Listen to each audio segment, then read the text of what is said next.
ప్రేమన మీ ఎందుకు ఉండాలి చూస్తున్నాం. ప్లాన్ చేసుకుందాం.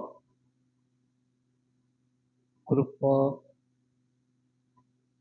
మహిమల మా పరలోక తండ్రి, మీ కొన్నాళ్ళు మీ కృపలు, మీ ప్రేమలు, మీ దేవునితో నింపుచు ఈ చివరి పునరుద్ధానంలో ఉదయ కాలంలో ప్రభావ సంఘమంతా ప్రభావ మీ యొక్క శరీరక్తంలో పాల్గొనాలని కొన్నాళ్ళు చూస్తున్నాం.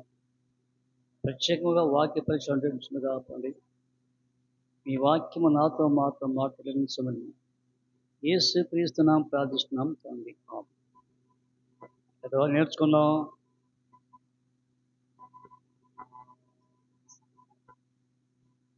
సార్దీ సంఘం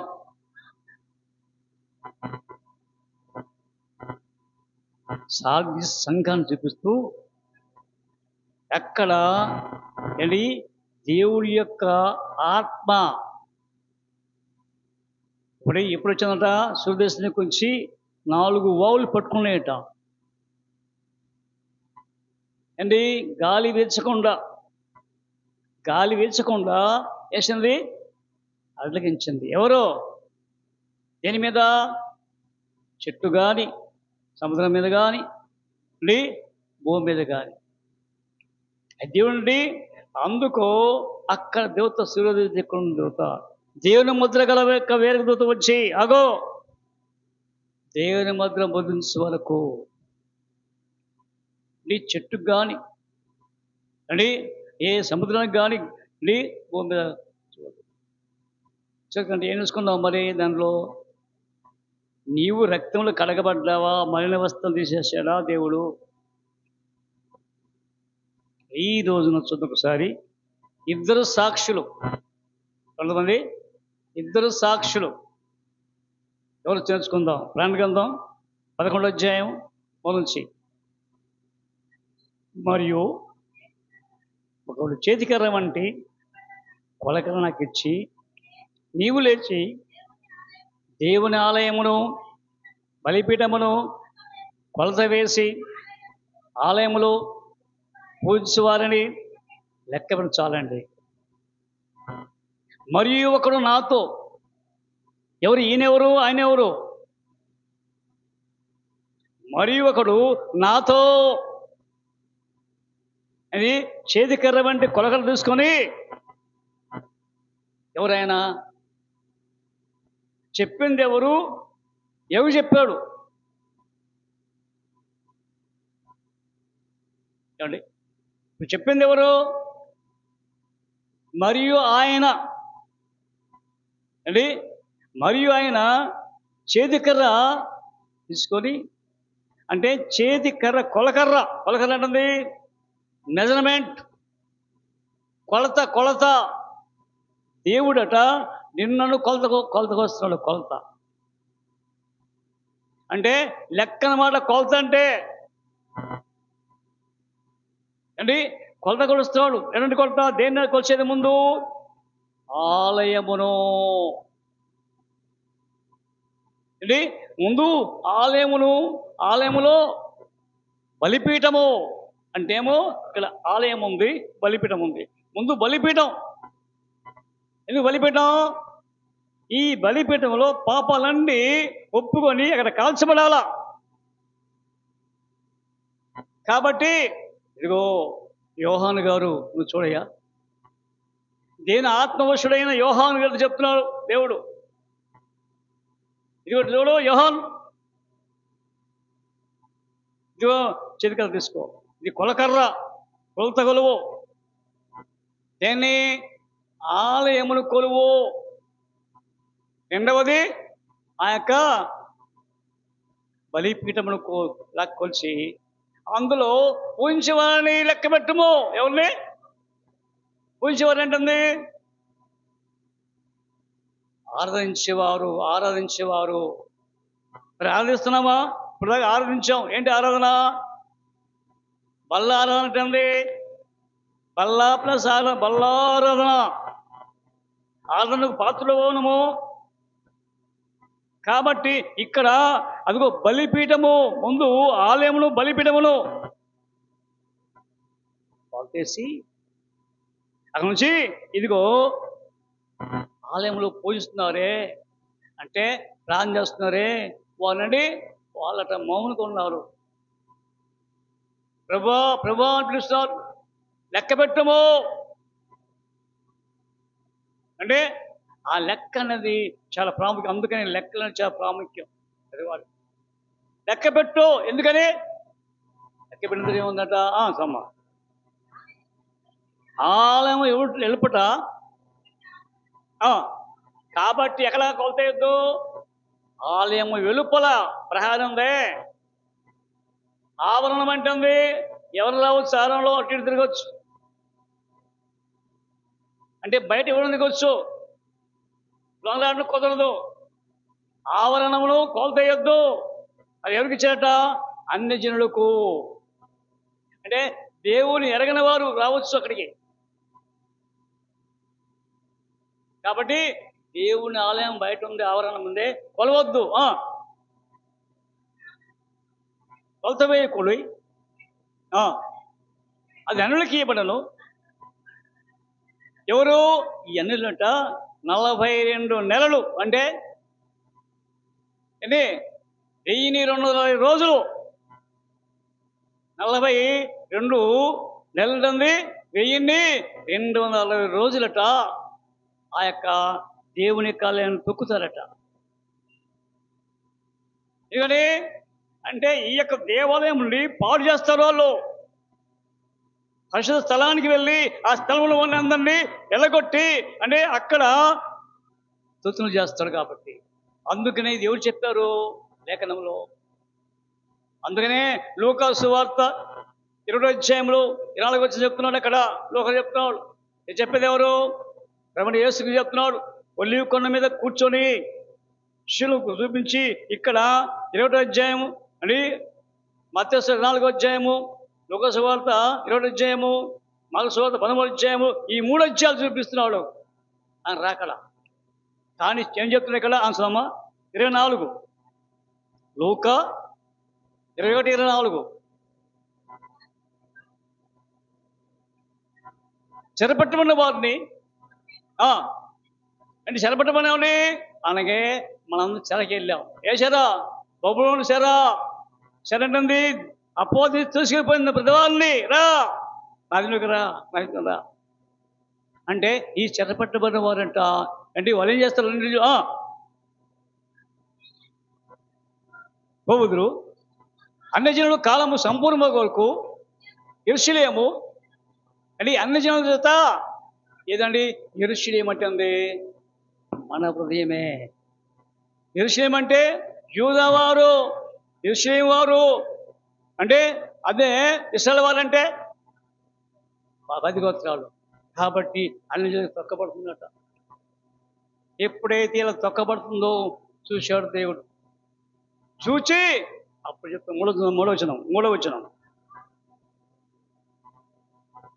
నేను నా ఇద్దరు సాక్షులకు అధికారం ఇచ్చేదను. చూడండి, ఇద్దరు సాక్ష్యం చేయాలని అక్కడే ఇక్కడ జరుగుతుంటే 42 నెలలు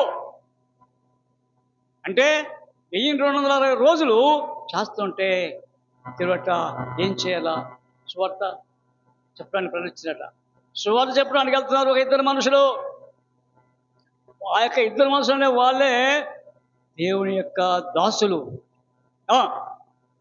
నా ఇద్దరు సాక్షులకు అధికారం ఇచ్చేదను. అధికారం ఇచ్చేదను. వారు గోనెపట్ట ధరించుకొని ఏమంటే ఏంటా? గోనెపట్ట ధరించుకొని 1260 దినములు అంటే ఎన్ని నెలలు? 42 నెలలు. ముందు చెప్పాం కదా 42 అని. కానీ 1260 అంటే వీళ్ళు కూడా వాళ్ళేమో తొక్కారు. దేన్ని? మందిరాన్ని తొక్కారు. ఇక్కడేమో 1260 రోజులు ఉండి గోనెపట్ట. ఏం సదృశ్యం? విధేయత గోనెపట్ల ధరించుకోవడం కంటే ఇక్కడ ఏడుస్తున్నారు. అయ్యా నువ్వు పంపిన యొక్క శాఖలను కొడుతున్నారయ్యా, మందిరానికి సొక్కలే కాలు తొక్కారయ్యా అంటే దేవుని యొక్క బిడ్డలు హింసించారయ్యా. కాబట్టి ధరించారట. ఏంటి? సువార్త పఠించారు. ఎవరు? ఇద్దరు సాక్షులు. 1260 దినములు ప్రవచింతురు. వీరు భూలోకమునకు ప్రభు అయిన వాణి. ఇది ఎవరంట? భూలోకంలో ప్రభు అయిన వాడి యొక్క వాని ఎదుట దాసులు. భూలోకం అంటే ఈ భూలోకంలో ఉన్న ప్రభు అంటే యేసుక్రీస్తు యొక్క దాసులు అని వీడు ఎక్కడున్నారు? పరలోకంలో వచ్చారట. కాబట్టి ప్రభువైన వాని ఎదుట నిలిచిచున్న 2 ఒలీవ చెట్లను 2 ఒలీవ చెట్లను దీపస్తంభములు ఎవరి నింపండి? 2 ఒలీవ చెట్లట. అందుకాదు 2 దీపస్తంభములు. మూడవది దీపస్తంభములు ల్యాంప్ స్టాండ్ స్టిక్. ఎవరి ఇల్లు? ఒలీవ చెట్లు. ఏంటి ఒలీవ చెట్టు? చూడసారి జకర్యా అన్నాడు. జకర్యా గ్రంథం 4వ అధ్యాయంలో చూడండి. జకర్యా గ్రంథము 4వ అధ్యాయం 1 నుంచి. నాతో మాట్లాడుతున్న దూత తిరిగి వచ్చి ఏమండి అక్కడ జకర్యా మాట్లాడుకున్నట. జకర్యా స్మరించుకున్నాడు అంటే నామస్మరణ చేస్తున్నాడు జకర్యా. అయితే ఎప్పుడైతే స్మరించుండగా ఈ జకర్యా దగ్గరకు వచ్చినట. తిరిగి వచ్చి నిద్రపోయిన ఒకరిని లేపినట్లు. అంటే నిద్రపోయినట్టు ఎవరిని? ఒకరిని లేపినట్టుగా. అంటే ఇక్కడ ధ్యానం ఉన్నాడు ఒకవేళ. ఎవరు? జకర్యా. అంటే నిద్రపోయిన వాళ్ళని ఎవరు లేపుతాం మనము? ఎవరు లేపుతారండి? అందరూ లేపుతారు. సొంత వాళ్ళు లేపుతారు. లే. కాబట్టి ఇక్కడ ఆ దూత వచ్చి నిద్రపోతున్న వాళ్ళు లేపినట్టుగా లేపి నన్ను లేపి నీకు ఏమి కనబడుచున్నదని అడుగగా, ఓ జకర్యా నీకేం కనబడుతుంది చూడండి ఒకసారి. ఏం కనబడుతుంది నీకు? నేను సువర్ణమయమైన దీపస్తంభమును. ఏమన్నా ఏం చేట? సువర్ణం అంటే ఆ యొక్క సువర్ణమయమైన ఆ యొక్క బంగారం. చూసి అంత బంగారమే. ఏంటిది బంగారం కలిగింది? ఏంటిది? దీపస్తంభము. ఆ దీపస్తంభమే యేసుక్రీస్తు యొక్క మధ్య ఉండే వ్యక్తిగా ఆయనే లోకానికి వెలుగై ఉన్నాడు. అంటే మొత్తం చూస్తే అంత బంగారమే. ఏంటది? దీపస్తంభం. సువర్ణమయమైన దీపస్తంభమును. దాని మీద ఒక ప్రమిద అంటుంది. కొవ్వొత్తి ప్రమిదలో. ఎక్కడ? ఈ స్తంభం తీస్తాము దీని మీద ప్రమిద. అయితే దీపస్తంభమునకు 7 దీపములను అనేది దీపస్తంభం దిగని 7 దీపాలు అంటే 7 గొట్టాలు. దాన్ని ప్రదీపవృక్షం అంటారు. తిన్నారు ప్రదీపవృక్షము. ఆ పేరుండి 7 గొట్టాలు అంటే ఎక్కడ? దీపస్తంభం మీదే. ఇది స్తంభం అనుకోండి. ఈ స్తంభం మీద ఒక సౌరమైన స్తంభం. దీని మీద లైట్ అంటే ఆ యొక్క ల్యాంప్ క్యాండిల్. ఆ క్యాండిలే యేసుక్రీస్తు వెలుగు అండి. అక్కడ నుంచి ఇక్కడ ఆ దీపస్తంభం స్టాండ్ ఉంది. కనుపకండి 7 గొట్టాలు. 7 గొట్టాలు నూనె పోయాలి. పోయి చేసేవారు నూనె వాటికి వస్తూనే ఉండాలి. ప్రమిదలకు అంటే ఇప్పుడు ఆరిపోకూడదు అవి. కాబట్టి దీపస్తంభమునకు 7 దీపములు దీపమునకు 7 కొట్టములు కనబడుచున్నవి. మరియు 2 ఒలీవ చెట్లు దీపస్తంభమునకు కుడి ప్రక్క అంటే ఈ ఒలివ చెట్టు 2 ఒలివ చెట్ల. ఇది ఉందా? దీపస్తంభం కుడి ప్రక్కన ఎడపక్కన. ఏంటవి? ఒలివ చెట్లు. ఎక్కడ అంటే దీపస్తంభం ఎవరు? యేసుక్రీస్తు మధ్యలో ఉన్నాడు. ఇటు ఏంటి? ఇటు ఒక ఒలివ చెట్టు, ఒలివ చెట్టు. ఎవరి ఇల్లు? 2 సాక్షులు ఒలివ చెట్టు అంట. అంటే 2 సార్లు ఒక వ్యక్తి ఏమో ఇక్కడ ఉన్నాడు. అలాంటి వాళ్ళు 2 ఒలివ మొక్కలు, ఒలివ చెట్లు. 2 trees, ఆలివ్స్. కుడి ప్రక్క ఒకటి ఎడమ ప్రక్క ఒకటి కనబడుచున్నవని చెప్పి నా ఏలినవాడా ఇది ఏమిటని నాతో మాట్లాడుచున్న దూతను అడిగి. అంటే ఆత్మతో అంటున్నట్ట. ఏంటి ప్రభు? ఏంటి ఈ 2 ఒలివ చెట్లు అటుపక్క పక్క ఉంది. మధ్యలో ఏమో దీపస్తంభం ఉంది. దాని ప్రదీపవృక్షాలు ఉన్నవి. 7 గొట్టాలు ఉన్నవి, వెలుగుతున్నవి. నీకు తెలియదా? నాతో మాట్లాడుచున్న దూత ఇదేమిటో నీకు తెలియదా అని నన్ను అడుగగా నేను నా ఏలినవాడా నాకు తెలియదంటే అంటే జక్కరీగా తెలియదు, నీకు నాకేం తెలుస్తుంది? దేవుని స్మరించే వాడికే తెలియతే నీకేం తెలుసు, నాకేం తెలుసు? ఏంటి ప్రభువా తెలుసు? కాబట్టి 11 వచ్చిన 4:11 దీపస్తంభమునకు ఇరుప్రక్కల నుండి, దీపస్తంభం కుడి ప్రక్కనకు ఇరుప్రక్కల నుండి ఈ 2 ఒలీవ చెట్లు ఏమిటని 2 బంగారపు కొమ్మలలో నుండి సువర్ణ తైలమును కుమ్మరించు. ఒలీవ చెట్లకున్న 2 కొమ్మలను ఏంటంటే ఇది 2 బంగారం అట. ఇక్కడ ఒలీవ చెట్టు నూనె ఉందే, ఆ నూనె పోస్తుంది అక్కడిని ఈ యొక్క ప్రదీప వృక్షానికి, ఈ క్యాండిల్కు. కాబట్టి ఈ దీపస్తంభానికి పోస్తున్నట. అతడు నాతో ఏమిటివని నీకు తెలియదా అని నీకు తెలియదా అనను. నా ఏలినవాడా నాకు తెలియదని నేను అనగా అతడు వీరిద్దరు సర్వలోకనాథుడగు యెహోవా యొద్ద నిలువబడుచు తైలం పోయి. సర్వలోకనాథుడు అంటే ఎవరు? సర్వలోకనాథుడు ఎవరు? నాథుడు అంటే ఏంది? భర్త. అంటే సర్వలోకానికి భర్త అయి ఉన్నాడు ఆయన. అంటే ప్రపంచాన్ని మొత్తం భర్త అయినాడు. ఆ భర్తను ఎదురుస్తున్నాం. ఈ యొక్క భార్య సంఘము వివాహం చేసుకుంటాడు. అంటే ఇలాంటి అదిగో సర్వలోకములో ఉన్న అంటే ఇదిగో ఆ యొక్క దేవుడి యొక్క సంఘం ఉన్న ఇల్లు. అంటే వినండి, ఆ సర్వలోకనాథుడు ఇక్కడ వారి గురించి ప్రశంసేవారు. సర్వలోకనాథుడకు యెహోవా యొద్ద నిలువబడుచు తైలము పోయివారై ఉన్నారని. అంటే ఏమన్నా కోరుతున్నారు? ఏం కోరుతున్నారు? చదవండి, ఏం కోరుతున్నారు?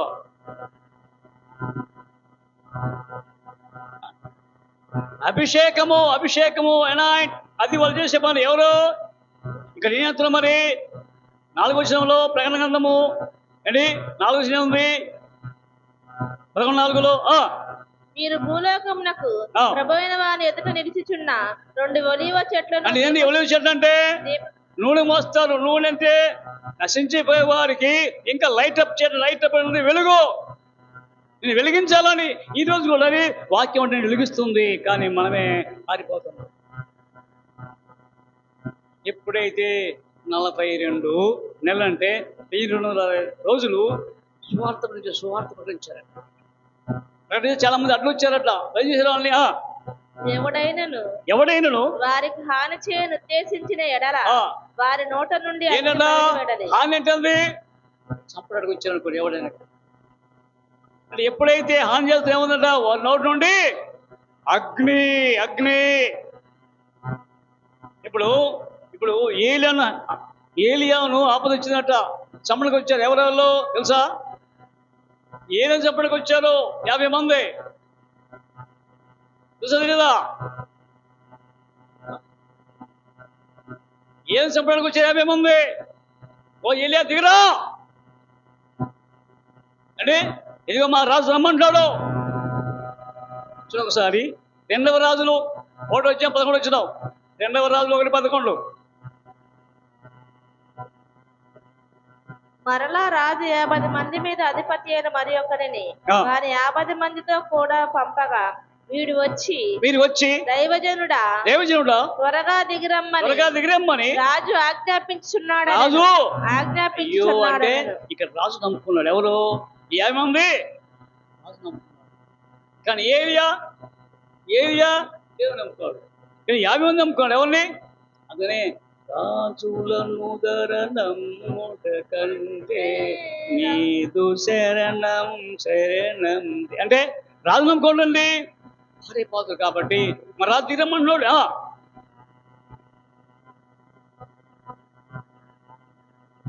అందుకు ఏలియా, నేను దైవజనుడనైతే అగ్ని ఆకాశములో దిగి వచ్చి నిన్ను నీ 50 మందిని దహించును గాక అని చెప్పగా ఆకాశము నుండి దేవుని అగ్నిని వానిని వారి అగ్నికి వచ్చి వాని 50 మంది కాల్చారు. అంటే ఎక్కడో రాయబడిన 2వ రాజుగ్రంథం 1వ అధ్యాయం రాయబడిన సంగతి ఇక్కడ ప్రాణం రాస్తున్నాడు.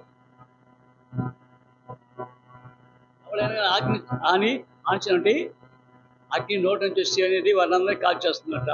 రెండవది వారి నోట నుండి అగ్ని బయలువెడలి వారి శత్రువులను దహించి వేయని గనుక ఎవడైనను వారికి హాని చేయని ఉద్దేశించినడలా అలాగన వాడు చంపబడవలెను. తాము ప్రవచింపు దినములు వర్షము కురవకుండా ఆకాశమును ఎందుకని వర్షం రాదు బాబు, ఇప్పుడు మార్పు చెందండి, ఇదిగో ఇదే రక్షణ దినము, ఇది అనుకూల సమయము, రండి మార్పు చెందండి. నమ్మండి, మాకన్నీ సమృద్ధిగా ఉన్నాయి ఆహార పదార్థాలు, మా ఇంట్లో చాలా ఉన్నాయి, తినడానికి తాగడానికి, తోటలు ఉన్నవి, పొలాలు ఉన్నవి, అదిగో పంటలు వస్తున్నవి, ఇంకా మాకేమి కొద్దు అనుకున్నారేమో. కానీ వర్షం కురవకుండా చేసింది ఎవరు? వర్షం కురవకుండా చేసింది ఎవరు? ఏలియా. చూడండి, యాకోబు పత్రిక 5:17 యాకోబు పత్రిక 5:17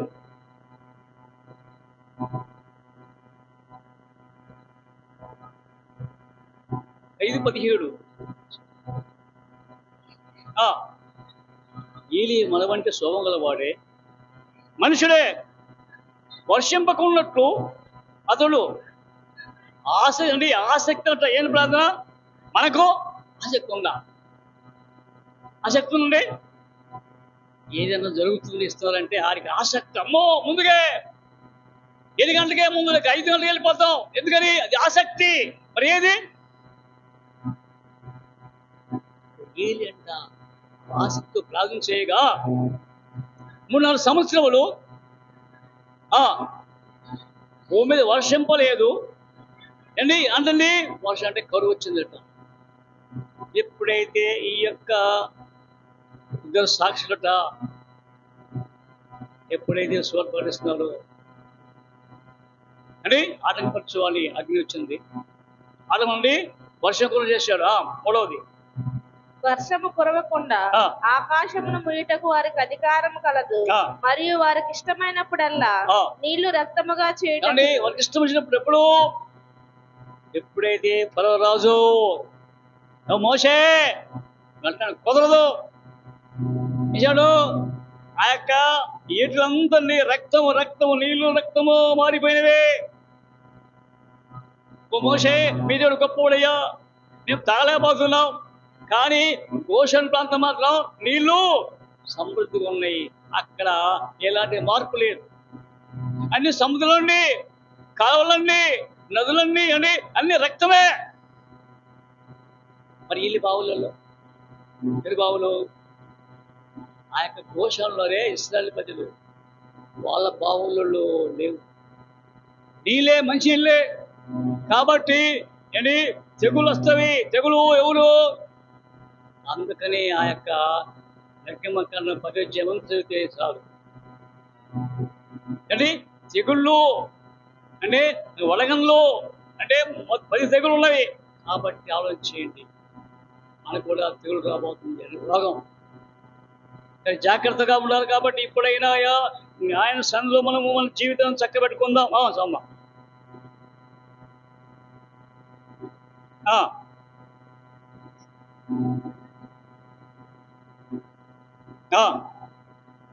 అధికారం కలదు. ఎప్పుడే సాక్ష్యం ఉంటాయండి. విట్నెస్ చెప్పాడు ఎవరు? 2 సాక్షులు. వారే ఏలియా లేక మోషే లేక హానోకు. మనం చూడబడి వచ్చారు కదా పరలోకానికి, కానీ మోషే చనిపోయాడు, ఆత్మహత్య. కానీ ఎక్కడో తెలియదు ఆయన శవము. కానీ ఇక్కడ అయితే ఆలోచన చేశారు. కాబట్టి చూస్తున్నావా, ఇప్పుడు మేమై ఉన్నాం. ఎప్పుడైతే ఆ యొక్క సువార్త పంపించిందో అందుకనే సువార్త మోయబడుతుంది. ఇదిగో సాయం ఉండగానే అని సువార్త దుర్కాలం ఉండనే ప్రభువు సమీపం ఉండగానే ఏంది ఏడు కావాలా అంటే స్థితిని మార్చుకోవాలా, పనులను మార్చుకోవాలా, ప్రభుత్వం ఎందుకు కావాలా. అప్పుడు ఎప్పుడైతే భోజనం తర్వాత అప్పుడు లోకం నుండి ఒక ఘోరం వచ్చింది, వచ్చి యుద్ధం చంపేసింది. ఎవరిని? సాక్షి యుద్ధం చంపేసింది. ఎప్పుడు చంపేశాడో అది చూసాడు. అబ్బా అంటే ఎప్పుడైతే చంపారో వాళ్ళట సంత వీధుల వారి శవాలు పడిపోయినవి. చాలా మంది వచ్చి అయ్యా ఆ శవం మేము పూడ్చిపెట్టుకుంటుంటే కుదరదు అంటే అక్కడ అధికారులు గొప్ప వాళ్ళట మేమేమో అంటే మమ్మల్ని బాధిస్తావా, బరువుకు బాధిస్తావా, రక్తం నీళ్ళకు మారుస్తారా అని అనేక మంది అగ్నితో కాలుస్తారా, మీరేంది చదివిస్తున్నారట. ఎప్పుడైతే ఇలా జరిగిందో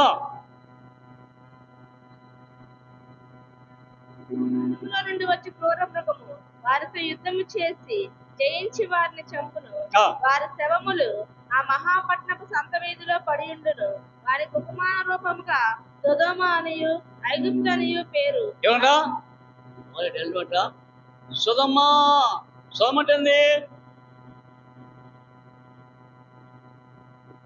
ఇలాంటి వారు చూడు. ఆది కాండం 13:13 త్వరగా ఆది కాండం 13:13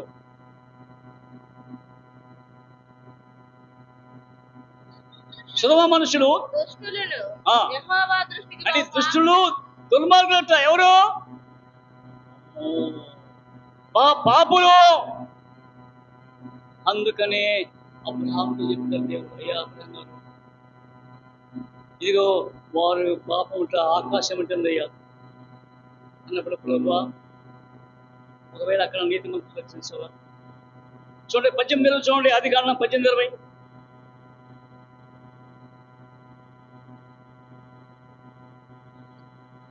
సొదొమ గొమొర్రాలను గూర్చిన మొర గొప్పది కనుక ఏం మొర అండి? ప్రార్థన కాదు. పాపము తాండవించింది, పాపము విచ్చలు వేసింది కాబట్టి అందుకని మొర జరిగిందట. అందుకని ఇశ్రాయేలు ప్రజలు మొర చేయలేదు. ఎందుకని? చూడయ్యా. అందుకనే ఆ మొర ఆలకించి దేవుడు వచ్చి మోషే నా ప్రజలు ఏడుస్తున్నారయ్యా, ఐగుప్తు బాధలు ఉన్నాయి కాబట్టి అందుకనే ఇక్కడ ఇలాంటి వాళ్ళట మనుషులు దుర్మార్గ దుష్టులు. అంతేకాదు ఆ యొక్క లోతు ఇంటికి వచ్చినట్ట దేవుని సేవకులు లోతులు లోతు బయటికి పంపేళ్ళంటారు. ఎవరు వచ్చారు? యవనస్తులు, వృద్ధులు అండి. యవనస్తులు, వృద్ధులు, ముసలోళ్ళు వచ్చారట. దేనికోసం? అలాంటి వారట. ఎవరు? సుధమ మనుషులు, సుధమ అనియు. ఇంకా అదే కాదు, చూడొకసారి యెషయా గ్రంథం 1:10. యెషయా గ్రంథము 1:10.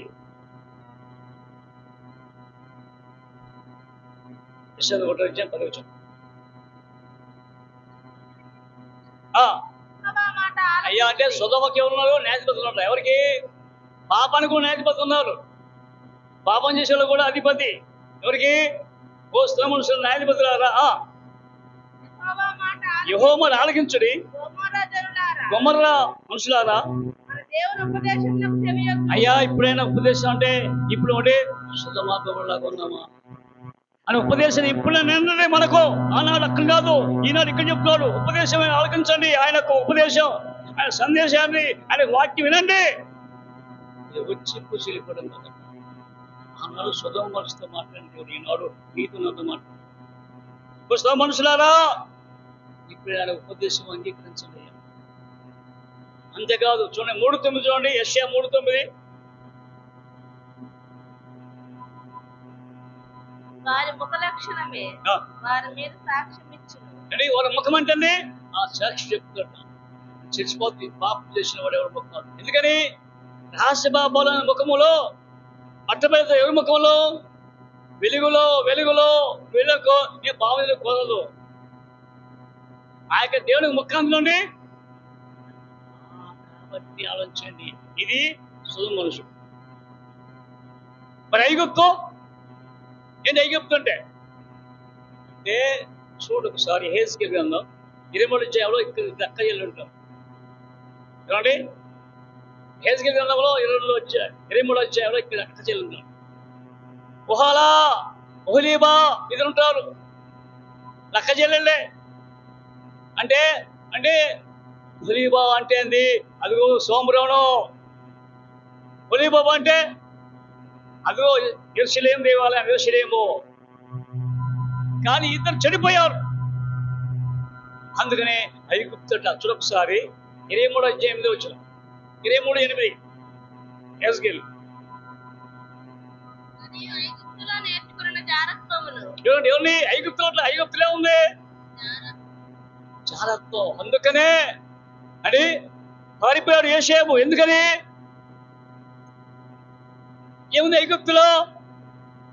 అక్కడ విషకి లేదు అండి. తల్లి, కూతురు, వదిన అక్క ఏం లేదు ఐగుప్తు అండి. అలాంటి ఘోరమైందట ఐగుప్తు. జారత్వం జారత్వం జారత్వం. ఐగుప్తులో నేర్చుకున్న జారత్వమును ఇది మానకయుందురు అచ్చటనే దాని యవన మంది పురుషులు దానితో సేనించి. చూడండి, అంటే ఎవరి కాలం ముందే పట్టుకుంటాను అదే అలా చేస్తా. చూడు అంటే లాక్కొచ్చి పాపం చేయటం. అంతేకాదు చూడండి 19 వచ్చిన 19 మరియు యవనదినములందు ఐగుప్తు దేశములో తాను జరిగించిన వ్యభిచారం. యవన కాలం అంటే ఐగుప్తు దేశంలో వ్యభిచారం అంట. మళ్ళీ మానకులు చేస్తారు ఎక్కువ. అంటే ఇక్కడేమో సుగమ మనుషులు లాంటి, దూర మనుషులు ఇలాంటివి అనే అక్కడ యేసు సిలువ పెట్టాడు. ఎక్కడ? ఆ స్థలం అంది. ఏ స్థలములో ఇద్దరు శిష్యులు సాక్షి స్థలములోనే. ఆ స్థలం అని సుగమ మనుషులు ఉన్నారు, ఐగుప్తు మనుషులు ఉన్నారు. అలానే నీకోసం సిలువ పెట్టాడు. ఇలాంటి మనసు చూసి అయ్యా మీ కొరకైనా సిలువ పడిందయ్యా, మీ కొరకైనా యొక్క యవన కాలం అంతా అని నేను మీకోసం శ్రమపడిన రక్తమున్న ఖర్చనయ్యా మార్చుతారు. ఎప్పుడైనా ఆ సిలువ గవిని వెలుపల ఎవరు? ఊరి వెలుపల అక్క అదే స్థలము గొల్గతా, అదే హోరేబు. అంటే నీ కోసం ఎదురుస్తున్నాడు కొండ చివరిలో. ఊరి వెలుపల, యెరూషలేము వెలుపల అండి, గవిని వెలుపల అక్కడ నివసిస్తున్నావు. ఒక్కసారి నువ్వేమైనావు? సోమా ప్రకటనలో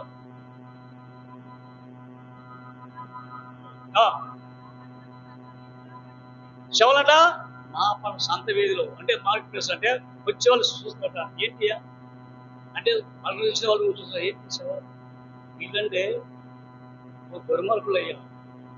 అగ్ని వాళ్ళ నోటు వచ్చింది, చెప్పేస్తున్నారు, వర్షపురం చేశారు, మాకు తెగుళ్ళు వచ్చాయి, మాకు రోగాలు వచ్చాయి. అందుకనే రూపముగా పేరు అచ్చట వారి ప్రభువు కూడా సిలువ వేయబడెను. మరియు ప్రజలకును వంశములకును ఆయా భాషలు మాట్లాడు వారికి జనములకును సంబంధించిన వారు ప్రజల్లో, అంటే ప్రజల్లో జనములు ఆయా భాషలను మొత్తం వచ్చారట. ఎవరిని చెప్పడానికి?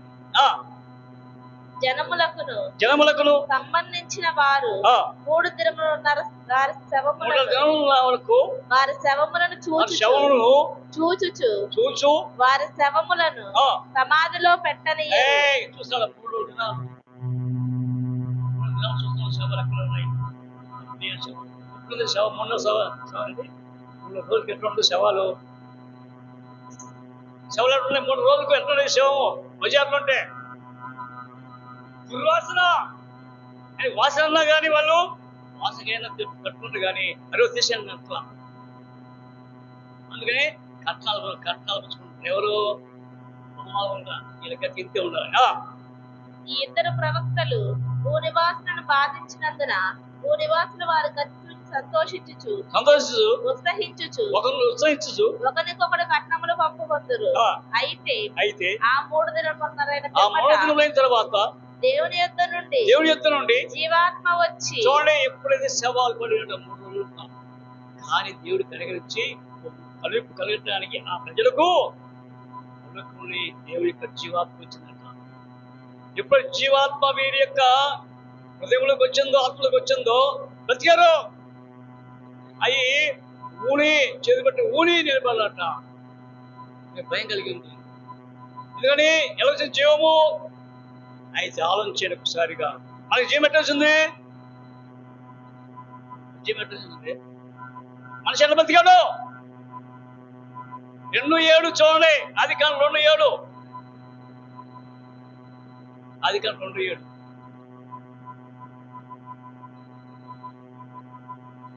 ఎంతసేపా? దేవుని యెహోవా నీలమట్టితో నాసికారంధములో జీవాణు వదగా ఏముంది అడిగినకో మనలో వచ్చింది ప్రాణం. ఎవరిలోకి? ధనుసులోకి వచ్చింది. అంటే చంపడు కదా. ఈ సంపడంటే ఈ లోకం చనిపోవాల్సిందిగా లేదా? ఎవరో ఆనోకు ఏలియా మళ్ళీ చనిపోవాల్సిందిగా. చనిపోకుండా దేవురాజ్యం చేరరు కదా, కాబట్టి చనిపోయారట. ఇప్పుడు లేచి భయం కలిగింది. అమ్మో, నేను దేవుడు గొప్పవాడయ్యా అని. అయితే ఈ భయకట ఆ యొక్క పట్టణమంతట అంటే 10వ భాగం కాలిపోయింది. ఎన్నో భాగము? చూడండి. అంతేకాదు కోపం కలిగింది. 7 మంది చనిపోయారు. కాబట్టి మా స్థితి ఏంటి? ప్రశ్నిస్తున్నాను. నిజంగా ఇద్దరు సాక్షులు అంటే ఈ లోకం నుండి స్వార్థం భయపడకముందే స్వార్థ విరివిడిగా ప్రకటించబడుతుంది. కానీ వింటావా? ఇవన్నీ విన్నవే. ఒకసారి మార్పు చెందితేనే. లేకపోతే చూడండి, జీవుల దేవుని యొక్క దాసులు లాంటి వాళ్ళంటే ఈ యొక్క ఇద్దరు సాక్షులు మన నుంచి అడుగుతున్నాడు. మన నిశ్చితి ఏంటి? ఇప్పుడు మార్పు చెందుతారా? నాకు అంటే నీ ఇష్టం. అప్పుడు ఏడ్చే రోజులు ఉన్నాయి. కానీ ముందే నీ అనుకోసం నీ రక్షణ మాకు దయచేసి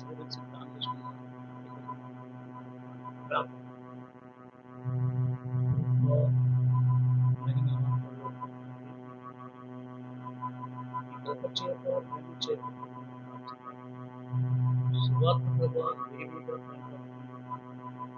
నాడు ప్రభావ సుగమ మనుషులు కొన్ని న్యాయాధిపతులు హెచ్చరించిన దేవాలనుకున్నాను.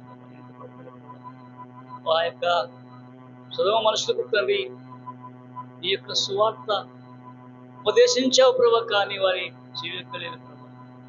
ఇదిగో ఆ సుగమ మనుషులకు తండ్రి, ఇదిగో లోతైతే ఎంతో ప్రకటించిన ఉన్నారా, రండి ఈ దోష శిక్షలో మారిపోకుండా రండి, బయటకు రండి అంటే ఎగతలు చేసేవి. కాబట్టి ఈ లోకం మీతే సువార్తను ఎగతాళం చేస్తున్నా ప్రభా, సువార్తను ఒమ్ము చేస్తున్నా ప్రభా. కాబట్టి క్షమించి ప్రభా, నీ వాక్యం జీవించుకున్నట్టు సిద్ధపరిచి ఈ వ్యాసాన్ని పిలుపుతున్నది యేసుక్రీస్తు నామమున ప్రార్థిస్తున్నాను.